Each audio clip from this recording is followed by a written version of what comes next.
അഭിനയ മികവ് കൊണ്ട് അമേരിക്കയിലെ TV ആസ്വാദകരുടെ മനസ്സിൽ ഒരിടം നേടിയ താരമാണ് ടൈലർ ചേസ്. ഒരു കാലത്ത് പ്രേക്ഷകർ ഏറെ ഇഷ്ടപ്പെട്ടിരുന്ന ബാലതാരം ഇന്ന് ആരാലും ശ്രദ്ധിക്കപ്പെടാതെ ലോസ് ആഞ്ചലസിലെ തെരുവുകളിൽ കഴിയുകയാണ്.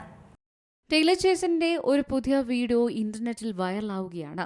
പ്രശസ്ത നിക്കലോഡിയൻ പരമ്പരയായ നെറ്റ്സ് ഡീക്ലാസിഫൈഡ് സ്കൂൾ സർവൈവൽ ഗൈഡിലൂടെയാണ് ടൈലർ പ്രശസ്തനാകുന്നത്. 2000-കളിൽ വലിയ തരംഗമായതാണ് ഈ ഷോ.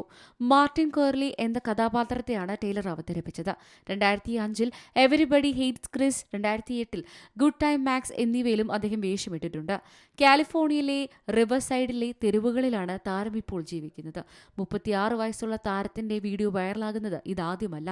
കീറിയ ജീൻസും നരച്ച ടീഷർട്ടും ധരിച്ച് മുടിച്ചീകാതെ അയാൾ തെരുവിലൂടെ അലഞ്ഞു നടക്കുകയാണ്. 1989 സെപ്റ്റംബർ 6-ന് അരിസോണയിൽ ജനിച്ച ടൈലർ 2000-കളുടെ തുടക്കത്തിൽ ഒരു കൗമാരക്കാരനായിട്ടാണ് അഭിനയ രംഗത്തേക്ക് കാലെടുത്തു വച്ചത്.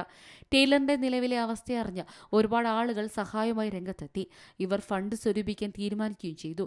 പക്ഷേ സാമ്പത്തിക സഹായമല്ല, മറിച്ച് മെഡിക്കൽ ഇടപെടലും ദീർഘകാല പരിഹാരവുമാണ് ആവശ്യമെന്ന് നടന്റെ അമ്മ പറയുന്നത്. തന്റെ മകന് ബൈപ്പോളാർ ഡിസോർഡറും തുടർച്ചയായ സാമ്പത്തിക ബുദ്ധിമുട്ടുകളും ഉണ്ടെന്ന് അവർ സാക്ഷ്യപ്പെടുത്തുന്നു. പക്ഷേ ടൈലർ മെഡിക്കൽ സഹായങ്ങൾ നിരസിക്കുകയാണെന്നാണ് റിപ്പോർട്ടുകൾ. News desk C Malayalam news.